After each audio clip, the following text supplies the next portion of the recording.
falar agora com o deputado federal Gilson Marques, do Partido Novo, que está conosco nesta manhã. Deputado, bom dia, muito obrigado por ter atendido a gente aqui da Rádio Itaberá. Eu que agradeço, um imenso prazer falar com vocês. Deputado, o senhor declarou interesse em disputar uma vaga ao Senado em 2026 pelo Partido Novo, né? O que motivou a pensar nesse novo desafio? Duas coisas essenciais. Primeiro, que é uma reclamação comum, que não temos novos nomes, que tem que votar no menos pior, que são os mesmos de sempre. E ano que vem temos 2 vagas.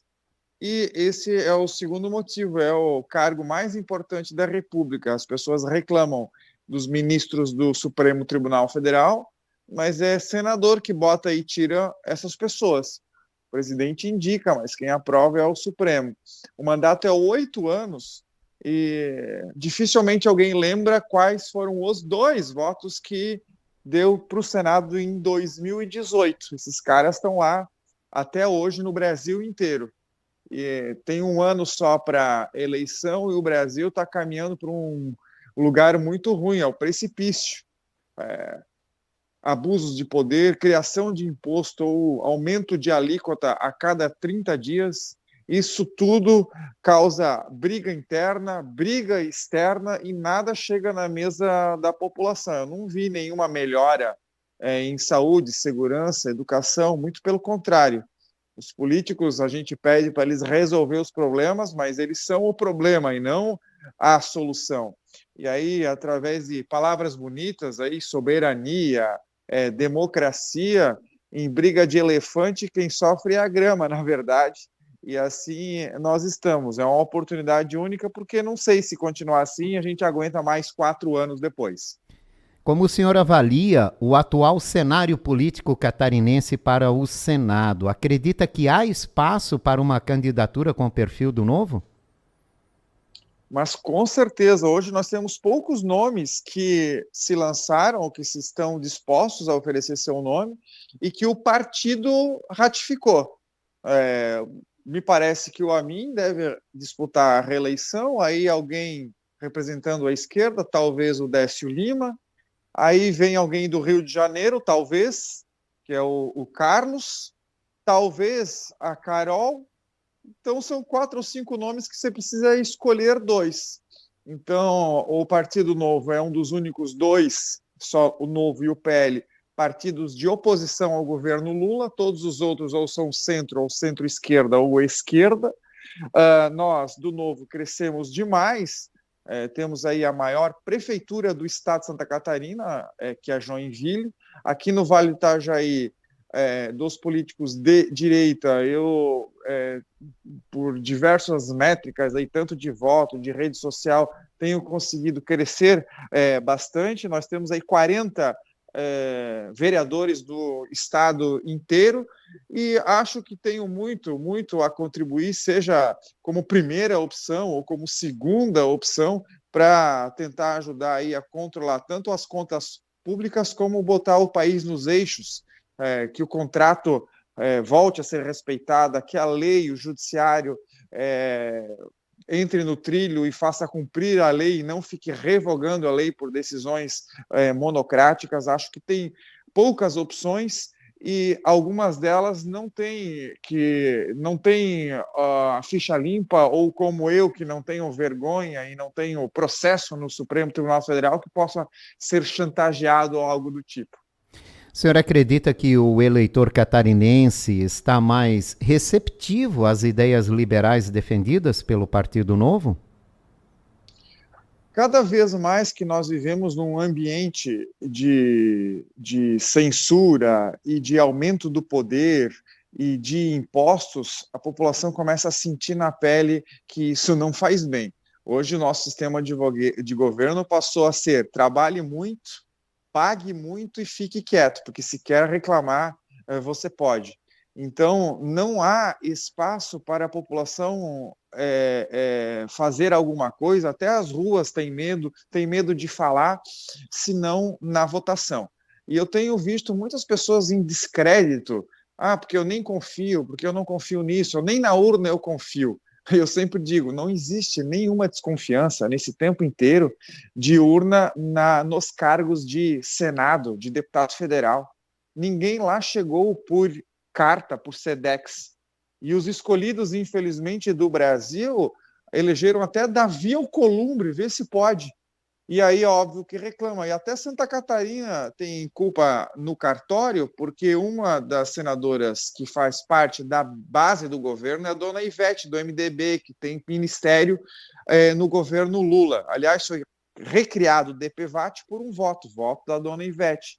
Então, essa situação, essa responsabilidade, que é entrar no jogo, divulgar boas ideias de liberdade, de menos impostos, de menos burocracia, de menos regulamentação, postas na prática, tanto no executivo como no legislativo, é o que nós defendemos.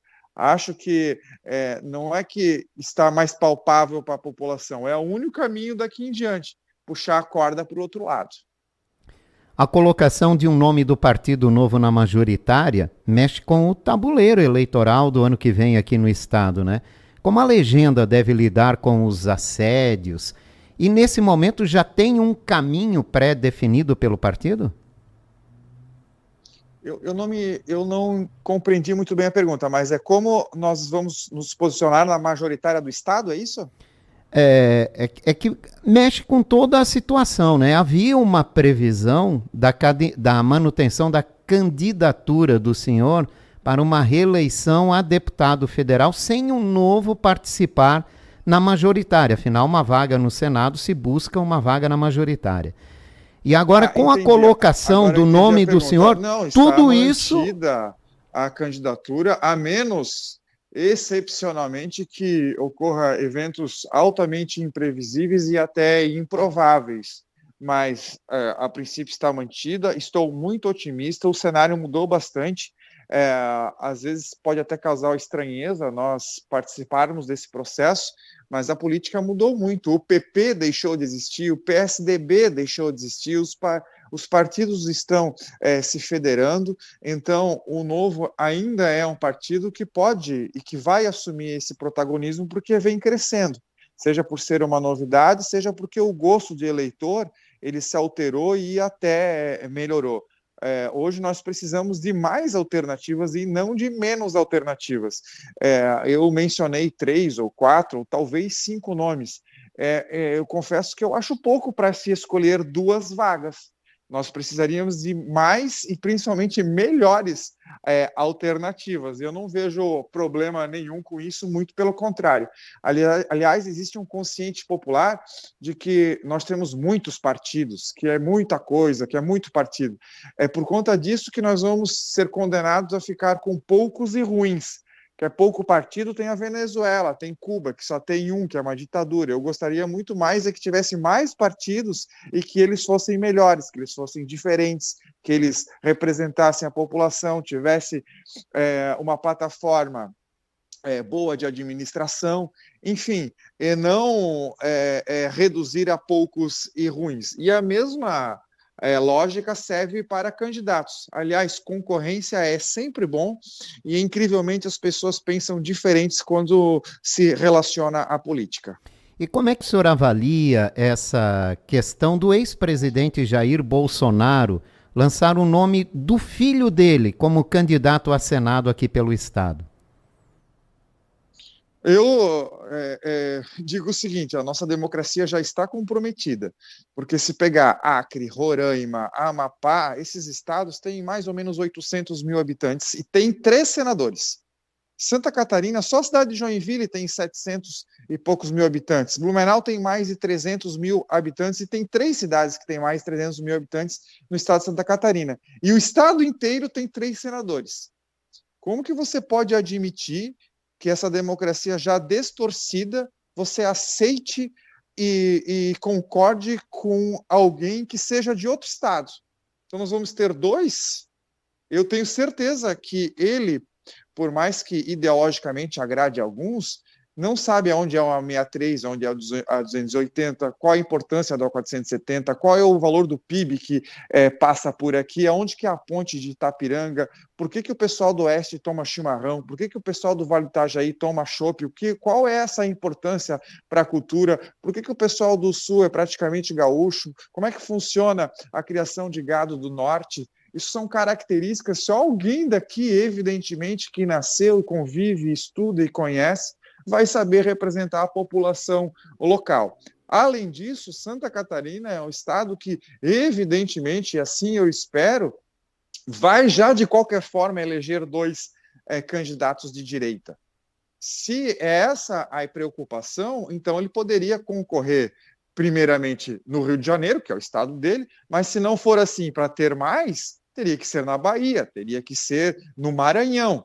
E aí sim seria somar e não atrapalhar, que é exatamente a situação que infelizmente nós vemos hoje. Deputado, quais as pautas que o senhor considera prioritárias para o Brasil nesse segundo semestre? Desse segundo semestre de 2025? Isso.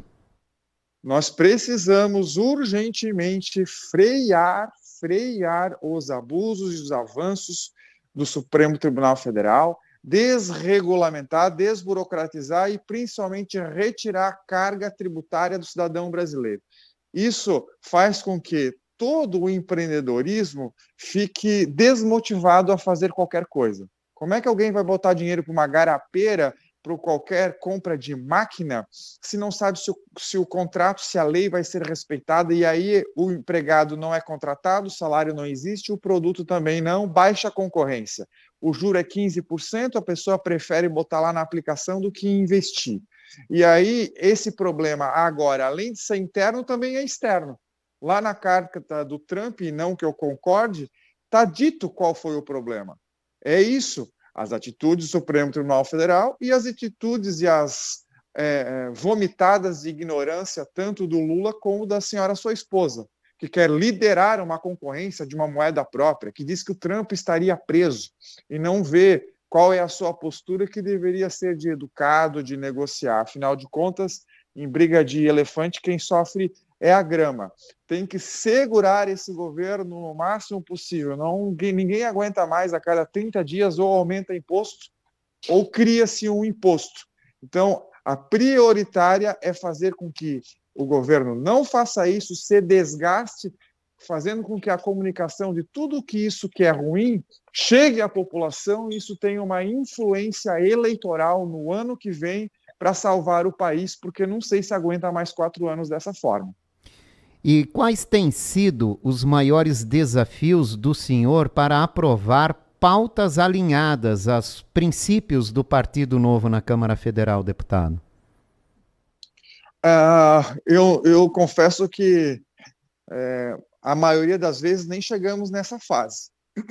São aprovadas 15 leis federais por dia útil, a maioria ruim, inútil, que não atinge ao fim que se espera e principalmente gera um boleto para a sociedade. O nosso trabalho vem para evitar que isso aconteça. Evitar esse gasto. O Congresso custa 40 milhões de reais por mês. Você que é nitidamente uma pessoa boa, será que você fazia melhor botando 40 milhões no seu bolso, saindo do Brasil afora, por dia gastando e tentando fazer o bem, ou o Congresso funcionando?